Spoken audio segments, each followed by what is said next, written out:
Hello everyone, this class is about qualitative research methods. First, I'm going to explain the difference between qualitative and quantitative research, and next we'll go over different qualitative research techniques.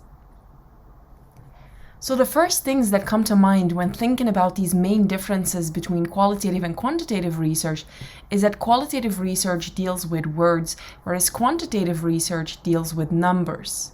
So since qualitative research is non-numerical, non-statistical, it's often more open to interpretation, whereas quantitative research, which is numerical and is statistical, is much more precisely measurable.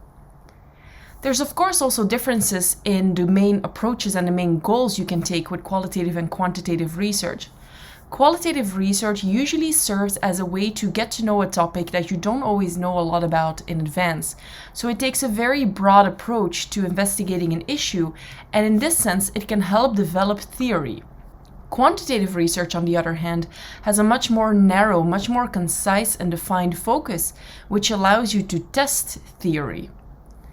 So qualitative research answers very general questions. What do people feel and think about something? What are their motivations and so on? So it really aims to unravel some sort of rich debate and richer data. Quantitative research aims to answer very specific questions. How many people do a certain thing? What is the strength of an association or a correlation? Or is there an effect of one thing onto another thing? Another key difference is the involvement of the researcher during the data collection. A researcher is much more involved during the data collection of qualitative research than during quantitative research. Often with quantitative research, you send out a survey, and once the survey, especially when it is an online survey, is gathering data, it's pretty hands-off. Of course, there's a lot of upfront work in both cases. And then there's some more minor differences in how we describe the people participating in qualitative versus quantitative research. In qualitative research, we tend to call them participants. In quantitative research, we tend to call them respondents in case of surveys or subjects in case of experiments. But you'll see that throughout these classes, I use these words interchangeably. Sometimes I label people participating in an experiment as participants as well because of their high involvement. So it really depends on the context. A main thing to keep in mind for this class about qualitative research is that the results of qualitative research are not generalizable. Usually with qualitative research, you work with a small sample size, and this sample is not usually randomly chosen. So by consequence, the results are not generalizable to a larger population. Whereas with quantitative research, think of, for example, a survey, at least you could strive for that generalization. Doesn't mean there's always a valid generalization possible, but at least you can strive for it based on sample selection and sample size. Now, what is very common is using qualitative and quantitative research in conjunction with one another. So using some sort of combination of both by using qualitative research first and then quantitative research. This is called pluralistic research or a multi-method approach. In most cases, qualitative research can be used to enhance quantitative research, which happens afterwards, but you could also reverse it and use them in different orders. One great example would be to first do qualitative research, let's say, for example, in-depth focus groups or an in-depth interview with people about how they feel about a certain brand, a certain product category, and so on. And once you uncover these opinions and attitudes and feelings, then you move on to quantitative research in which you will test different ad campaigns or Instagram ads or any promotional campaign about that product. So in this case, you would have qualitative research and quantitative research being part of the same research project.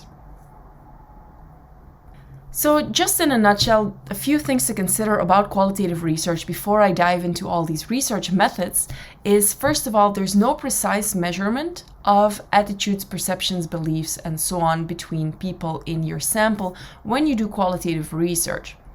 So like I said, with qualitative research, you can definitely investigate attitudes, perceptions, beliefs, opinions, but there's no precise measurement of those. So we don't use scales, let's say, for example, a 1 to 5 point scale or a 1 to 7 point scale. It's not that quantifiable.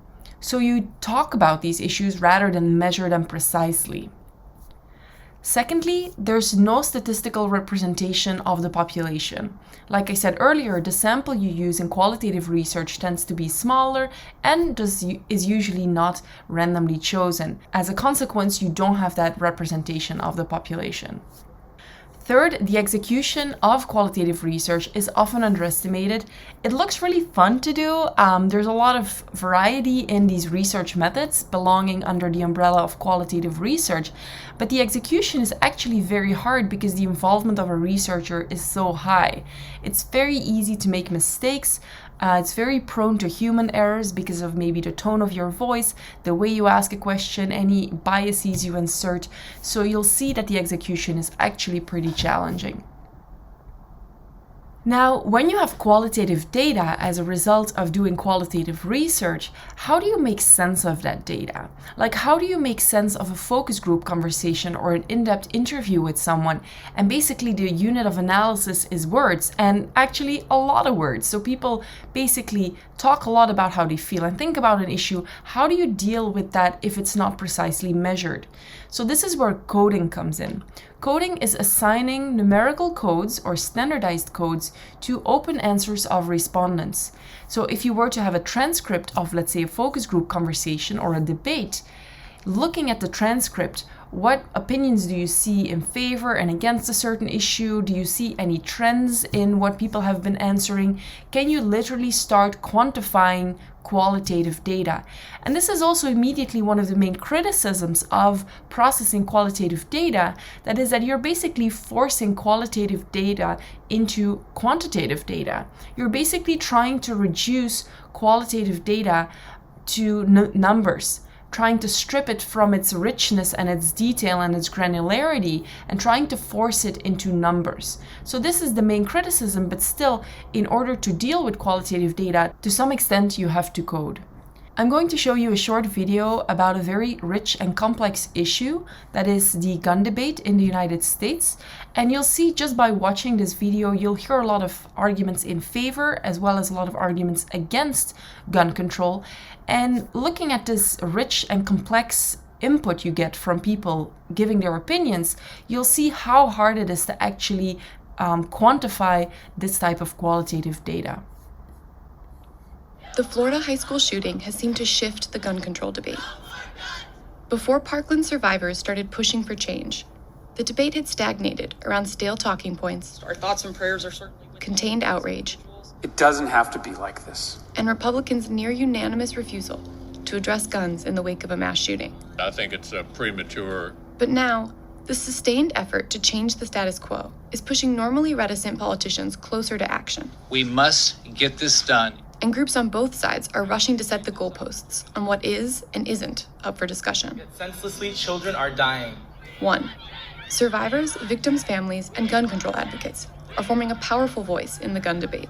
They want restrictions on the weapons themselves.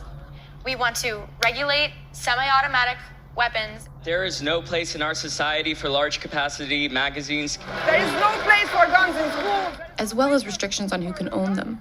You should have background checks. There should be a waiting period. If he's not old enough to buy a drink, to go and buy a beer, he should not be able to buy a gun. They also want more and better mental health actions. we need to step it up with the mental health checks.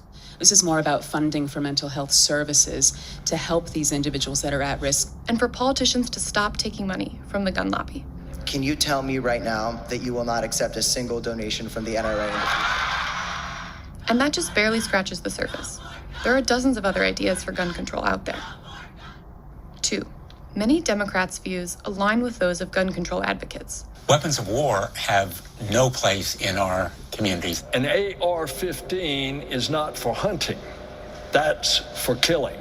Some have proposed banning people on the no-fly list from owning firearms and strongly support gun-free zones. I agree. We need all the information that we can get. But there are some more conservative, red state Democrats who have prevented Democratic consensus on gun control in the past, especially on issues like the assault weapons ban. As I do not support an assault weapon ban.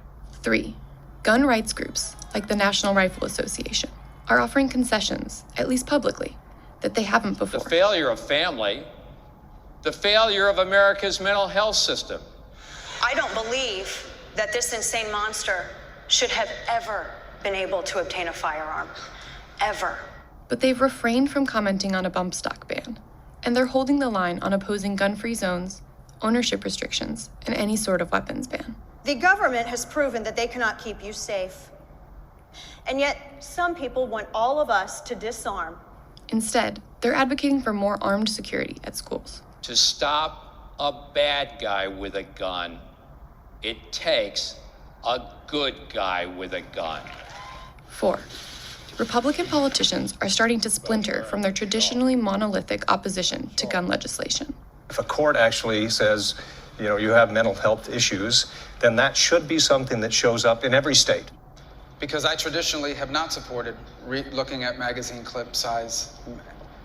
And after this and some of the details I've learned about it, I'm reconsidering that position. I call it the Violent Threat Restraining Order. I want to make it virtually impossible for anyone who has mental issues to use a gun. But they still largely oppose any sort of assault weapons ban or gun ownership restrictions. It's why it failed in '94. It's why they're getting around it now in California. It's how they get around it in New York. 5. And President Trump has mentioned an array of proposals. We're going to do strong background checks. People that are they have mental problems, we cannot allow them to have guns. We have to look at the internet. The teacher would have shot the hell out of him before he knew what happened. Getting the age up to 21 instead of 18. By the way, bump stocks, we're writing that out. I'm writing that out myself. I don't care if Congress does it. Schools have to have some form of protection. So we're going to be talking seriously about opening mental health institutions again. All of that departs from his previous reactions to mass shootings and from some NRA positions. But so far, nothing concrete has materialized. So, as you know, this is a very rich and complex debate with a very long history. This makes it very hard to reduce that debate to numbers. So if you have qualitative data about any issue that is a little more complex than just how much do you like a certain product, anything that goes a little more in depth than that can become very hard to code. If you're interested in more about the gun issues, this is a comedian, Australian comedian, that I highly recommend that has a very interesting show about specifically gun controls. So feel free to watch this on your own time. Now, luckily, coding qualitative data is not something you have to do by hand anymore. So now there's software such as Vivo. Vivo is a type of statistical software tool that allows you to look for trends and similarities in qualitative data, and in this way code it more automatically. So learning how to work with Vivo is not part of this class, but if you're interested in learning about it, there's tons of tutorials online. And I believe the university provides access to Vivo for free for students. So if you're interested, you can definitely take a look at that.